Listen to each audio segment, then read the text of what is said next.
Hi dear students, this is Srikant Vamanrao Patil and I am working as Junior College Lecturer in Bharat Junior College Buldhana since 1998.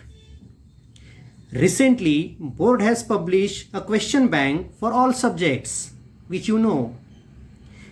Answers to these questions of 3 and 4 marks are available everywhere. सगळ्यांना माहिती आहे 3 ते 4 मार्काच्या क्वेश्चनची उत्तरं तुम्हाला सगळीकडे मिळतात. सगळ्या नोट्समध्ये उपलब्ध आहेत.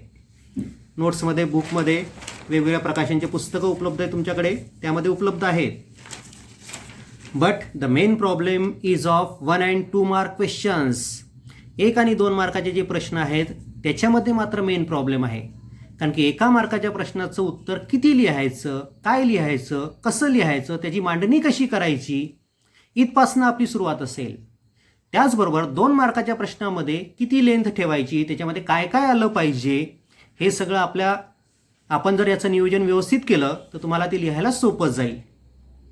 So the answers to this questions means 1 and 2 mark questions is not available anywhere. So you had to search for its answer and represent it in expected manner.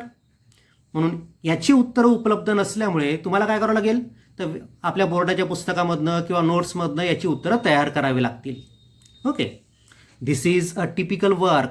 पण हे मात्र अवघड काम होईल, कारण की आता वेळ कमी आपल्याकडे, अभ्यासासाठी वेळ कमी आहे, दिवस कमी राहिलेत, पेपर जवळ आलेत.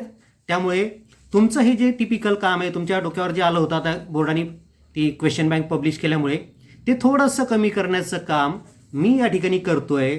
So I am giving you all answers of such questions from question bank in explanation form.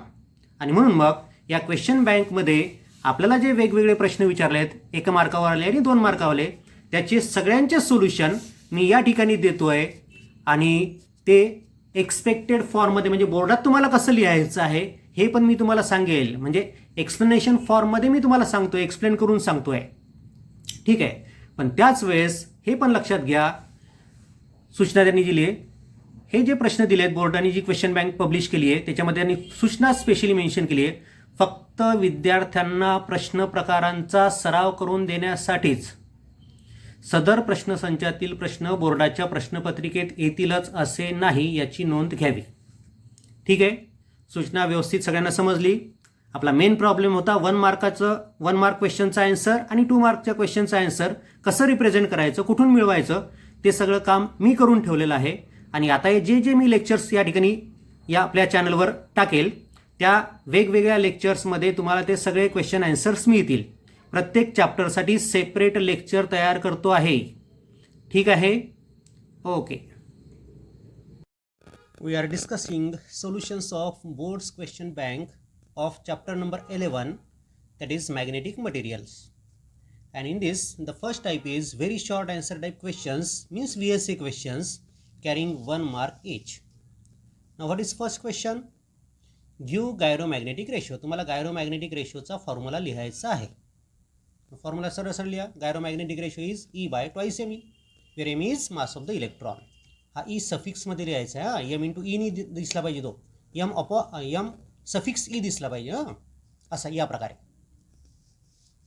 त्यानंतर what is stated in terms of Bohr magneton. Bohr magneton हे कशासाठी वापरलं जातं, तर बोहर मॅग्नेटॉन आपल्याला माहिती आहे, the Bohr magnetic moment of atom represent करण्यासाठी आपण बोहर मॅग्नेटॉन वापरतो. So magnetic moment of atom is stated in terms of Bohr magneton. Bohr मॅग्नेटॉनचा फॉर्म्युला सगळ्यांना माहिती आहे, EH/4πme. सो आणि त्याची व्हॅल्यू असते 9.274 × 10⁻24. हे लिहायचं नाही, हां, हे तुमच्या माहितीसाठी दिलं, कारण याच्यावर पुन्हा प्रश्न आहे आपल्याला समोर. Define magnetisation. तिसरा प्रश्न, मॅग्नेटायझेशनची व्याख्या तुम्हाला लिहायची सरळ. काय व्याख्या आहे, the ratio of magnetic moment to volume of the material is called magnetization, किंवा the magnetic moment per unit volume is called magnetization. ठीक आहे, सरळ डेफिनेशन लिहायची. The fourth question is what does the ratio of magnetization to magnetic intensity indicates. त्या रेशोला आपण susceptibility म्हणतोय, सगळ्यांना माहिती आहे. So it indicates susceptibility. फक्त एवढं वाक्य लिहिलं तरी चालतं, किंवा फॉर्म्युला लिहा, susceptibility is equal to magnetization upon magnetic intensity. Question number 5. The relative permeability of a medium is 0.075. What is its magnetic susceptibility? Relative permeability दिलेली आहे, ससेप्टिबिलिटी काढायची आहे. Susceptibility is equal to relative permeability -1. घेतलं subtraction. ती susceptibility आली आपल्याजवळ 0.925. त्यानंतर the moment of magnet. आता मॅग्नेटचे डायमेन्शन्स तुम्हाला दिलेले आहेत. 15 centimetre by 2 centimetre by 1 centimetre is 1.2 ampere metre square. त्याची मॅग्नेटिक मोमेंट दिलेली आहे, त्याचे डायमेन्शन दिलं म्हणजे त्याच्यावरून तुम्हाला व्हॉल्यूम काढता येतं. What is intensity of magnetisation? Intensity of magnetisation म्हणजे काय? Magnetic moment per unit volume. Magnetic moment upon volume. Magnetic moment आहे 1.2 आणि व्हॉल्यूम किती येतं? तर ते येतं 3 × 10⁻⁵ metre cube. So it is 4 × 10⁴ ampere per metre. So intensity of magnetization is 4 × 10⁴ ampere per metre. ठीक आहे. 7th question is also a numerical. काय म्हटलं बा? The electron in a hydrogen atom is moving with a speed 2.5 × 10⁶ metre per second in an orbit of radius 0.5 angstrom unit. त्या इलेक्ट्रॉनचा speed तुम्हाला दिलेला आहे 2.5 × 10⁶ मीटर पर सेकंद आणि ज्या ऑर्बिटमध्ये तो इलेक्ट्रॉन फिरतोय त्या ऑर्बिटची रेडियस आपल्याला दिलेली आहे 0.5 angstrom unit. What is magnetic moment of the revolving electron? त्या रिव्हॉल्व होणाऱ्या इलेक्ट्रॉनची मॅग्नेटिक मोमेंट आपल्याला शोधायची आहे. मग आता रिव्हॉल्व होणाऱ्या इलेक्ट्रॉनची मॅग्नेटिक मोमेंट किती असते? सगळ्यांना माहिती आहे, EVR/2. हा महत्त्वाचा फॉर्म्युला आहे. So magnetic moment of revolving electron is EVR/2. ईची व्हॅल्यू टाकली, व्हीची व्हॅल्यू टाकली, आरची व्हॅल्यू टाकली अपॉन 2. सॉल्व्ह केलं तर त्याचा आन्सर येतं 10⁻². युनिट असेल ampere metre square. Magnetic moment काढतोय आपण. So the magnetic moment of revolving electron is 10⁻² ampere metre square. Now the second type is short answer 1 type questions. Each question carry 2 mark. हे आपल्याला माहिती आहे. मग त्यातला फर्स्ट क्वेश्चन काय? Show that orbital magnetic dipole moment of revolving electron is EVR/2. आत्ताच आपण बघितलं एक्झाम्पल. याच्यावर एक्झाम्पल पण विचारलं आहे तुम्हाला आणि हे डेरिव्हेशन पण विचारलं. त्यामुळे हा पॉईंट महत्त्वाचा आहे तुमच्या बोर्डच्या परीक्षेसाठी, लक्षात घ्या. So let us consider an electron having charge E performing UCM around a nucleus with time period capital T. Let R be the radius of the circular path of the electron and V be the velocity. ठीक आहे. General description त्याच्याबद्दल लिहायचं तुम्हाला पहिले.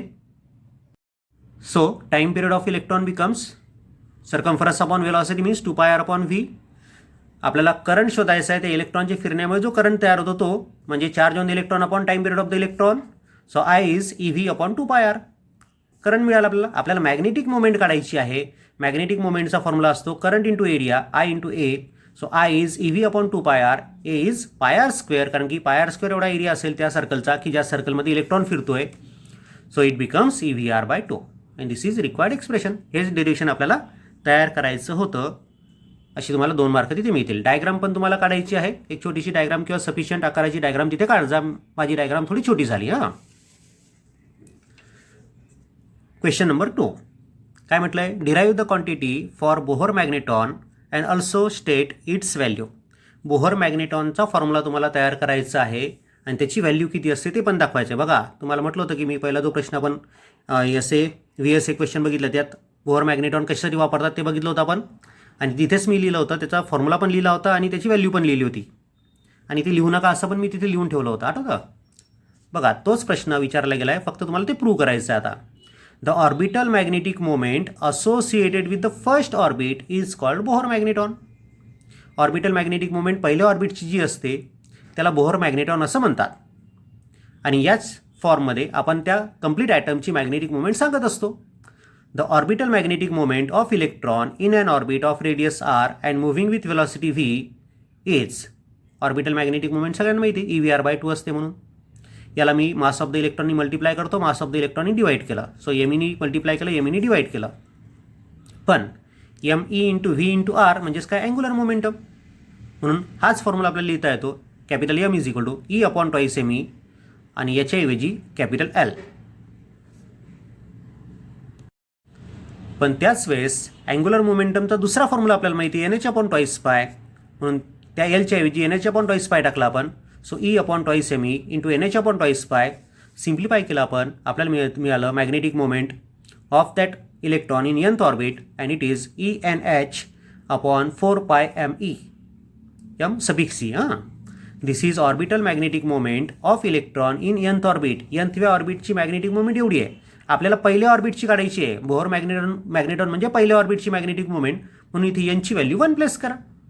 So orbital magnetic moment in first orbit which is also called as Bohr magneton and it is m is equal to EH upon 4πme.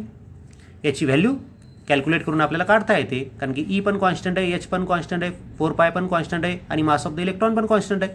तर ती constant value असेल and it is 9.274 into 10⁻24 ampere per metre square. असं complete तुम्हाला लिहायचं आहे. या व्हॅल्यूला अर्धा mark separate असेल आणि या डेरिव्हेशनला 1.5 मार्क असेल इथपर्यंत. त्यानंतर क्वेश्चन नंबर 3, डिफाईन मॅग्नेटायझेशन. जेव्हा जेव्हा डिफिनेशन येईल तेव्हा तेव्हा त्याला 1 मार्क असेल, लक्षात घ्या. State it's SI unit and dimension. त्याचं SI युनिट आणि डायमेन्शन पण तुम्हाला स्टेट करायचं आहे, म्हणजे SI युनिटला अर्धा मार्क आणि डायमेन्शनला अर्धा मार्क. मग मॅग्नेटायझेशनची definition, the magnetic moment per unit volume is called magnetization. त्याला डेफिनेशन लिहून, डेफिनेशन बरोबर आहे तुम्हाला 1 मार्क मिळून जाईल.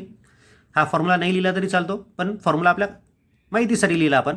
Therefore magnetization is equal to magnetic moment upon volume. त्याच्यावरून तुम्हाला युनिट तयार करता येतं. Magnetic moment ampere metre square असते, व्हॉल्यूम असतं मीटर क्यूब, म्हणून युनिट झालं एम्पियर पर मीटर. आणि डायमेन्शन ऑफ मॅग्नेटायझेशन आपल्याला मिळतं L-1A. The fourth question is calculate the gyromagnetic ratio of electron. इलेक्ट्रॉनचा गायरोमॅग्नेटिक रेशिओ तुम्हाला काढायचा आहे. मग गायरोमॅग्नेटिक रेशिओचा फॉर्म्युला काय असतो? E upon twice M. E म्हणजे इलेक्ट्रॉनवरचा चार्ज आणि M म्हणजे इलेक्ट्रॉनचा मास. व्हॅल्यू प्लेस केल्या, सॉल्व केलं, आपल्याला आन्सर मिळतं 8.894 इंटू 10⁻10.